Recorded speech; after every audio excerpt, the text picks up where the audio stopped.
Salut à tous, on se retrouve comme vous l'avez deviné pour l'essai du nouveau coupé Mercedes CLE qui se positionne entre l'ancien coupé C et l'ancien coupé E.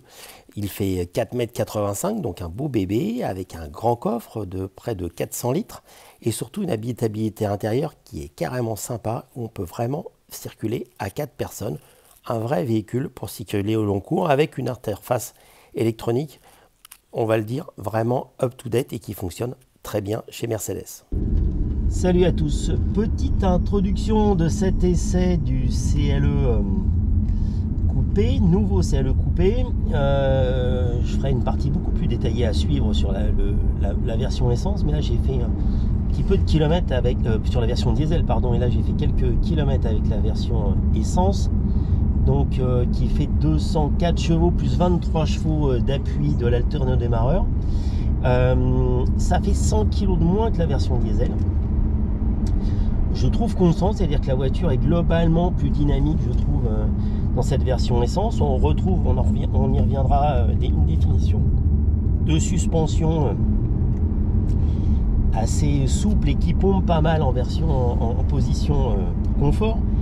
Et puis qui est beaucoup mieux tenu en position sport, mais c'est parce qu'on bénéficie de l'option qui intègre les roues arrière directrices et la suspension programmable, justement, qui permet d'avoir différentes positions. On n'a pas pu essayer la suspension classique, mais qui à mon avis doit correspondre à peu près plutôt à la version confort, et là où je trouve que la voiture elle est très un petit peu pataude et qui elle prend beaucoup elle pompe beaucoup. On va essayer de rouler un petit peu, vous allez voir, ça pompe un peu. Alors je fais un peu attention parce que on est en Espagne, mais il a beaucoup plu, le sol est très glissant et surtout c'est pas du tout homogène, et donc ce qui est assez déstabilisant, c'est-à-dire que des portions vous avez du sec absolu et vous arrivez sur un endroit où c'est très très gras, donc vous perdez la voiture à l'avant, à l'arrière, en tout cas l'ESP arrive assez tôt, hein, donc ça rattrape tout. En motricité, ça motrice extrêmement bien, que ça soit sur le diesel et sur l'essence. Mais je dois vous avouer que la route est très piégeuse, donc je fais très attention parce que je reconnais qu'elle m'a fait quelques petites surprises où quand vous passez un peu comme à l'ancienne, vous perdez l'avant, vous perdez l'arrière derrière, et ça vous fait des gros coups de raquette. Je ne suis pas très enthousiaste, et surtout avec la suspension en mode confort, la voiture pompe beaucoup et donc prend beaucoup d'inertie en fait quand vous arrivez un petit peu fort. Donc voilà, hop, je coupe un peu les virages pour arrondir et vous parler, et il y avait un petit camion qui arrivait en face, donc il a fallu un peu que je resserre. Mais bon, voilà, si on jette un peu la voiture, ça tourne plutôt pas mal. Mais ça, voilà, là j'ai perdu l'avant, perdu l'arrière. On va passer en sport pour que ça aille mieux. Quand vous passez en sport, vous avez beaucoup plus de bruit, et bien sûr les vitesses restent, ne rétrogradent pas et restent dans les tours pour avoir de la dynamique. Bon, la sonorité pas désagréable pour un petit 4 cylindres de 120 chevaux. En tout cas, c'est vrai que c'est un petit peu bruyant. Après, même, je trouve assez sympa en termes de sonorité.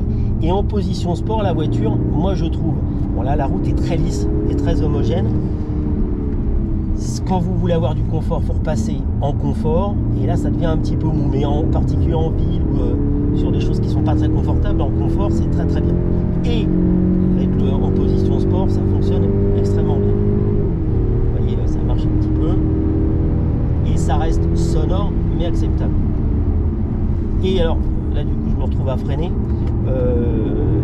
Je n'ai rien à dire des freins, pourtant la voiture fait 1790 kg en version essence, 1870 en version diesel, et vous pouvez y aller et rouler chargé, etc. Je n'ai eu aucun problème de frein. Le seul petit défaut de l'essence, c'est que là en conduite très dynamique, je suis monté à 14,8. Je pense qu'on va redescendre en dessous de 10 litres en roulant très tranquille, mais ça reste beaucoup plus gourmand que le diesel qui, lui, on y reviendra, est très très raisonnable côté essence. Voilà une petite découverte du 200 essence, qui est un petit peu moins cher, on y reviendra aussi, que le diesel, et surtout qui est plutôt, c'est pas une sous-motorisation.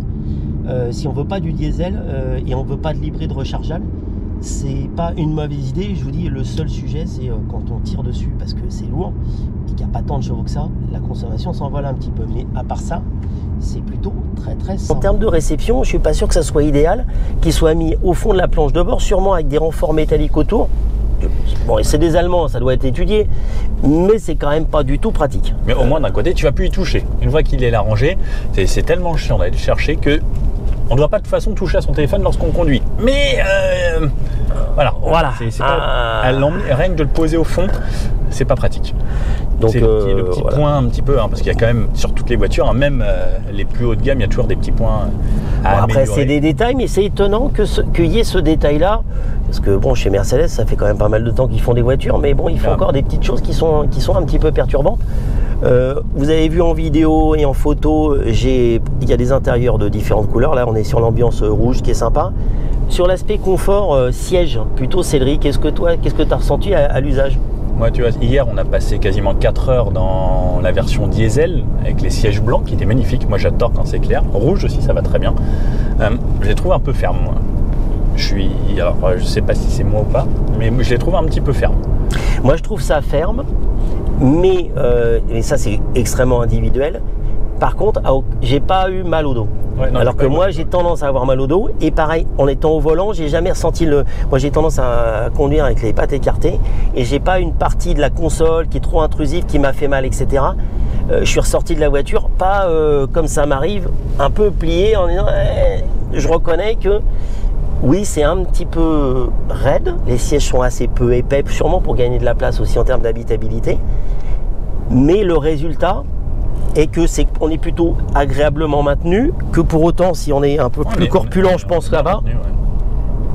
Et donc, c'est des sièges qui sont spécifiques à cette nouvelle auto. Et j'ai trouvé que c'était c'était assez sympa. Et puis, moi, je reviens sur le comportement diesel.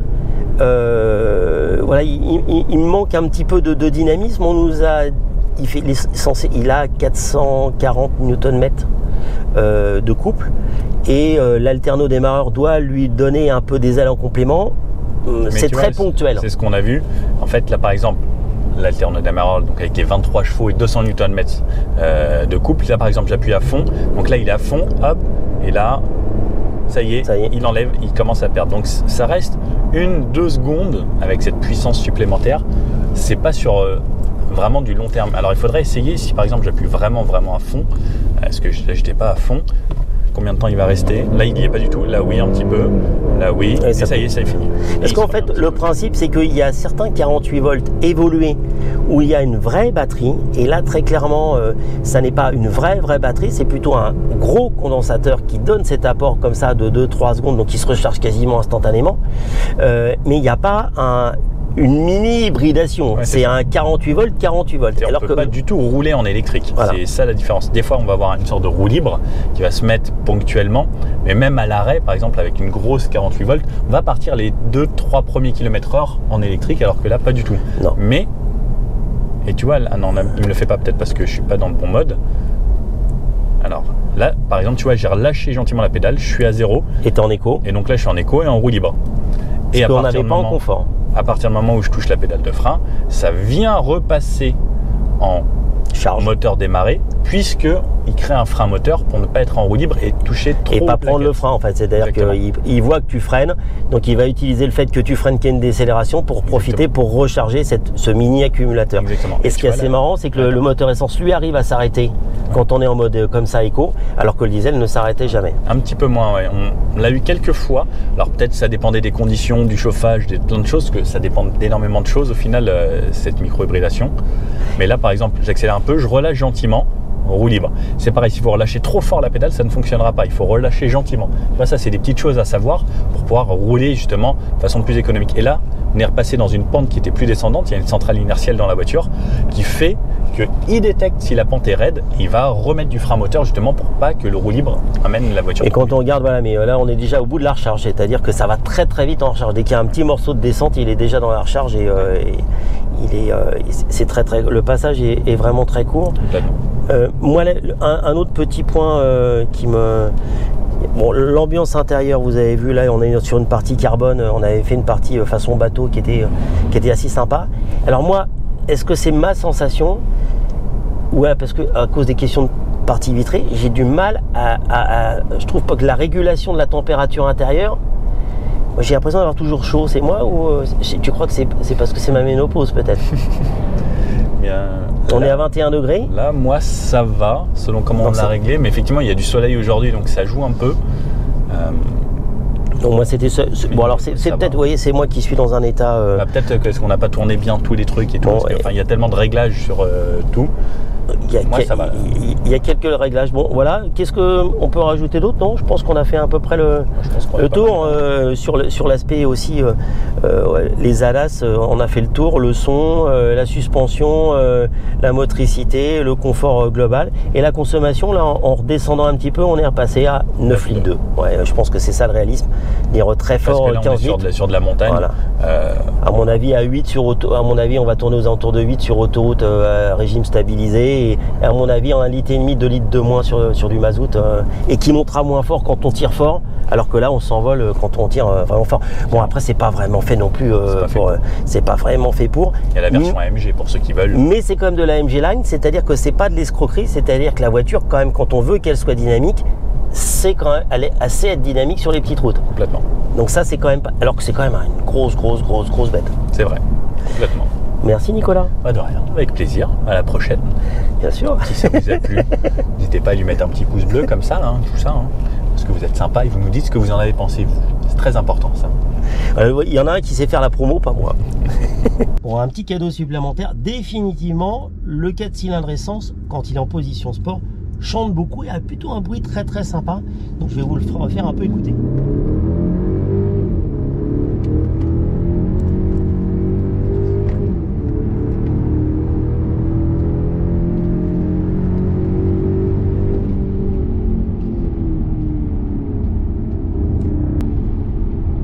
La config sport et 200 essence, je trouve que c'est vraiment très bien suspendu, très bien tenu, des super freins. C'est AMG Line et ça fait un petit côté AMG. Je suis très agréablement surpris, j'y reviens encore. C'est vraiment très sympa, très agréable, un petit peu joueur, progressif. Voilà, c'est plutôt ma belle surprise en essayant cette version essence par rapport à la version diesel que j'ai trouvé. Vous allez voir avec des défauts et des qualités, mais moins d'homogénéité.